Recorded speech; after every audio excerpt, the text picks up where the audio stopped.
In this video, I want to talk to those of you that have lost everything. And I mean literally everything. Because it's easy, right, when you have money, to talk about how to make it and to teach it to other people. It's a completely different story, however, when you have lost everything and you're literally starting from scratch, or perhaps you're starting with a heck of a load of debt on your back. That's a completely different story. And I want you to understand that I can empathize.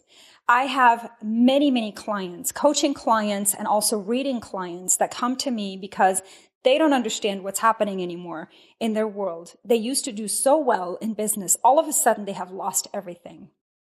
Their business has gone belly up. They have lost their reputation. They have lost their clients. They have lost their homes. They even have lost their families, because very often that's when families are under the biggest stress points and one of the partners walks away because their needs are not getting met anymore, or they look at their partner as a failure for having lost everything. I want you to understand that I understand from first knowledge basis.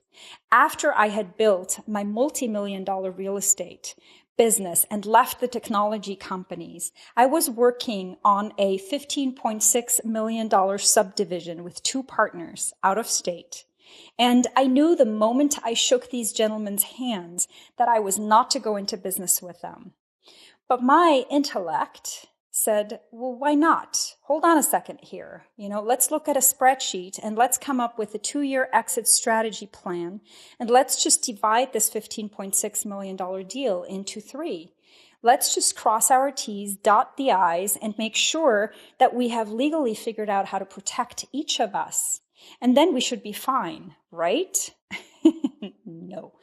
When we go against intuition, we usually are just on the verge of being taught a very important lesson. And the whole goal of intuition eventually, or let's say not of intuition, but of the failures that result from disobeying your intuition, is that you stop disobeying your intuition and you start listening. This is really important. Did I? No, I didn't. And I paid the price. Not only did I lose the $15.6 million deal, but I lost over $6 million in personal real estate properties. I lost my business, my clients, my reputation. My health was dangling on a thread. Even my daughter's health was dangling on a thread. It was not a good time. I spent over $100,000 a year that following year in legal fees trying to fight for my right because I hadn't done anything wrong. What I had done wrong, yes, I did do something wrong, big time, and that was not listening to my intuition. I did not do my due diligence, and I paid for it, as I should have. It was a really important lesson in the school of hard knocks. Was it devastating for me? Oh, yes. It caused me to become homeless eventually. My daughter ended up going to live with her dad, and I slept in the car for 7 months. It was a very, very difficult time. And if it wasn't for my daughter, I do wonder if I would have gone onto the brink, on the abyss of the darkness that some people get. And I had her to live for, and I really wanted to recover from this, but I didn't know how. I didn't even know in the slightest way how I could recover from that kind of heartbreak. And it wasn't the money, by the way, that was so difficult to lose. It was my faith in humanity. Because of how the whole thing went down, it was really tacky. Very, very tacky. But I should have seen it coming, and I didn't. That's in the past. It's water under the bridge, as we say. What I want you to know is that this is almost 10 years later. So the good thing about time is that when time turns into hindsight, it's like an invisible twin. Time can heal everything. Time does also reveal everything if we give it time. Usually we don't give it enough time. But when that threshold, there's a tilting point happening to time. And when that tilting point happens, when you're in suffering, it turns into hindsight. And that's when you can look back at an event and when you can see the positive things that have happened as a result of a total loss. And it doesn't have to just be business loss. It can be a relationship loss. It can be your health. It can be anything really. You have to look into the past to pick out the gem, because there is a diamond in those lessons somewhere for you to take with you. For me, it was not to disobey my intuition. And that's why I teach intuition classes today, because I knew exactly that I should not trust these people. And I did it anyway, thinking that I could overrule if I just did my due diligence with my left brain and my ego. And it doesn't work that way. You have the same lesson. So if you are going through an absolute dark time, I want to let you know that my heart is going out to you. I understand. I've been there. I can sympathize and I can empathize.